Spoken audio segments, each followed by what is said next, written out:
வடக்கு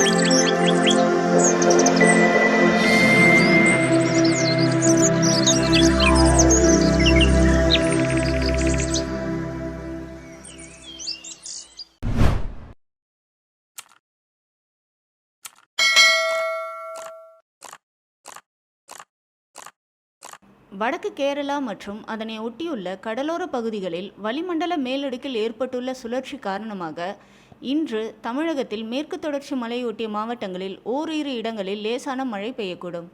24ஆம் தேதி முதல் 26ஆம் தேதி வரை தமிழகம், புதுவை, காரைக்கால் பகுதிகளில் பெரும்பாலும் வறண்ட வானிலையே நிலவும். சென்னையை பொறுத்தவரை அடுத்த 24 மணி நேரத்திற்கு வானம் பொதுவாக மேகமூட்டத்துடன் காணப்படும்.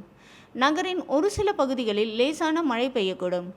அதிகபட்ச வெப்பநிலை 31 மற்றும் குறைந்தபட்ச வெப்பநிலை 23 டிகிரி செல்சியஸை ஒட்டி இருக்கும்.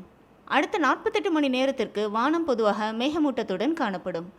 அதிகபட்ச வெப்பநிலை 31 மற்றும் குறைந்தபட்ச வெப்பநிலை 22 டிகிரி செல்சியஸை ஒட்டி இருக்கும். கடந்த 24 மணி நேரத்தில் மழை அளவு: கடலூர் ஆட்சியர் அலுவலகத்தில் 12 சென்டிமீட்டர் மழையும், கடலூர் வானிலை மையம் 11 சென்டிமீட்டர் மழையும், திருத்தணி, சிவகிரி தலா 7 சென்டிமீட்டர் மழையும், போலூர், வானூர் தலா 5 சென்டிமீட்டர் மழையும், புதுச்சேரி, சீர்காழி, காரைக்கால் தலா 4 சென்டிமீட்டர் மழையும், மேட்டுப்பாளையம், உடுமலைப்பேட்டை, கோத்தகிரி தலா 3 சென்டிமீட்டர் மழையும் பதிவாகியுள்ளது. கரூர், பரமத்தியில் அதிகபட்சமாக 35.5 டிகிரி செல்சியஸ் வெப்பம் பதிவாகியுள்ளது. தென்காசியில் மேற்கு தொடர்ச்சி மலைகளில் பரவலாக பெய்த மழையின் காரணமாக குற்றாலம் மெயினருவியில் குளிக்க 2வது நாளாக தடை விதிக்கப்பட்டுள்ளது. அங்குள்ள செங்கோட்டை, கடையநல்லூர், புளியரை பகுதிகளில் பலத்த மழை பெய்து வந்ததோடு குற்றாலம் மெயினருவியில் வெள்ளப்பெருக்கு ஏற்பட்டது.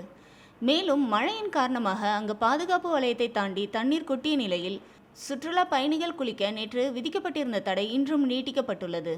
தென் தமிழகம், டெல்டா மாவட்டங்கள், காரைக்கால் பகுதிகளில் அடுத்த 2 நாட்களுக்கு இடியுடன் கூடிய மிதமான மழைக்கு வாய்ப்பு இருக்கிறது. வட தமிழகத்தை பொறுத்த அளவில் லேசானது முதல் மிதமான மழை பெய்யக்கூடும். வளிமண்டல மேலடுக்கில் சுழற்சி நிலவுகிறது. இதன் காரணமாக மேற்கு தொடர்ச்சி மலையொட்டிய மாவட்டங்களில் ஓரிரு இடங்களில் மழை பெய்ய வாய்ப்பு இருக்கிறது. கடந்த சில நாட்களாக தமிழகம் மற்றும் புதுவையில் மிதமான மழை முதல் கனமழை பெய்து வரும் நிலையில் அடுத்த 24 மணி நேரத்தில் தமிழகத்தில் கனமழைக்கு வாய்ப்புள்ளதாக சற்று முன்னர் சென்னை வானிலை ஆய்வு மையம் தெரிவித்துள்ளது. மேற்கு தொடர்ச்சி மலையை ஒட்டிய கோவை, நீலகிரி, திண்டுக்கல், தேனி ஆகிய 4 மாவட்டங்களில் ஓரிரு இடங்களில் லேசான மழை பெய்யக்கூடும். சென்னை மற்றும் புறநகர் பகுதிகளில் வானம் பொதுவாக மேகமூட்டத்துடன் காணப்படும்.